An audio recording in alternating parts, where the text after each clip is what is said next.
Finally caught some Rebecca Lowe.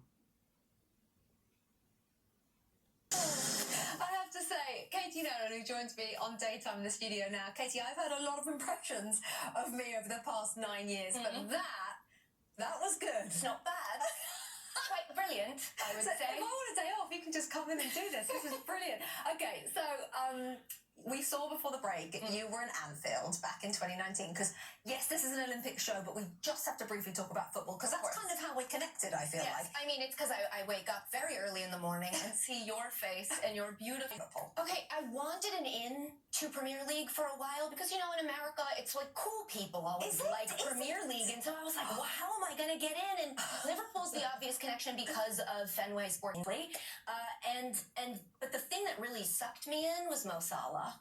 Like, just seeing him play and the joy that he plays with, it's very similar to the Olympics. Like, I felt like as a person, I enjoyed him and was rooting for him, and then I was just in. He has my heart. And what did you think about the atmosphere at Anfield? Because that is a special place. I didn't think it was going to affect me. I didn't think Anfield was going to have that effect on me, but when I walked in, it took my breath away, which many things cannot leave me speechless, but I was just in awe. It was awesome. Is it different? You think the atmosphere at a Premier League ground like Anfield and the game itself, is it different from the sports here?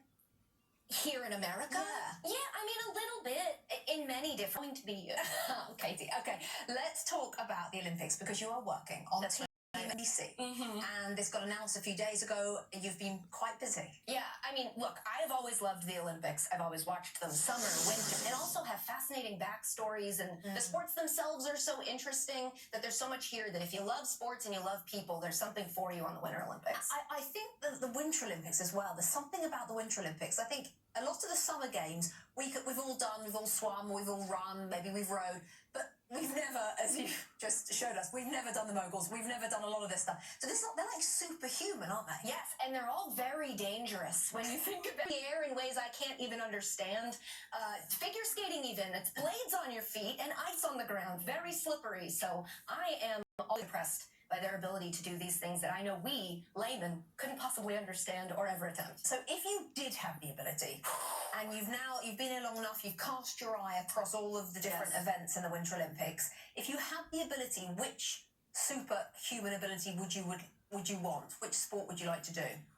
Oh, it's tough. Want to do or I'm super into? You get to flip around, but I don't think I could. One that I think I could do, this is controversial. Okay. Ski jumping. You sort of, it looks like you're just kind of in a track, right? Your skis are in a track, and then you just sort of lean, right? And I can do this. Yeah. You know, we had the very similar conversation actually yesterday while we were showing some ski jumping. We have some coming up.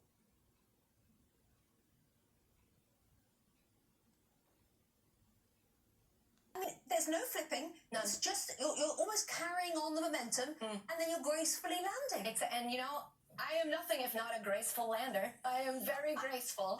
Now, do you think maybe you could get to some sort of ski jump somewhere and give this a try? The thing that I'm forgetting that I think is going to come up in this situation is I'm terrified of heights. Probably with curling. I don't know. I had a little demo with curling the other day. Well, we're not going to play in the demonstration, but let's just say when I did throw the stone, it didn't go very far. It's very difficult. It's a very difficult sport. Yeah, it is very frustrating when you find out that all these sports are hard to do. Now, apparently we are going to show. Yes! Now, you know, I have got heels on. It is on some sort of wheelie dolly. Hearing a lot of excuses. Well, and I have a gold medalist next to me who's helped. Yeah, well, What do you think? I think it's not bad. Look, I'm going to take a different side here and say it wasn't that bad. Thank you. But wheelie dolly isn't really ice, and I bet if you were on the ice, that thing would have gone. Right, and also I think Tyler George, who won the gold medal, did say that there was no one to sweep. That's right. It was unfair. You weren't set up for success. Thank you. Yeah, Thank you're you. welcome. I appreciate that. Okay, what about athletes? Now we've had a few days with Team USA. Who are you loving? Who's sort of standing out? I mean, Michaela Schifrin, I know that's not like a cool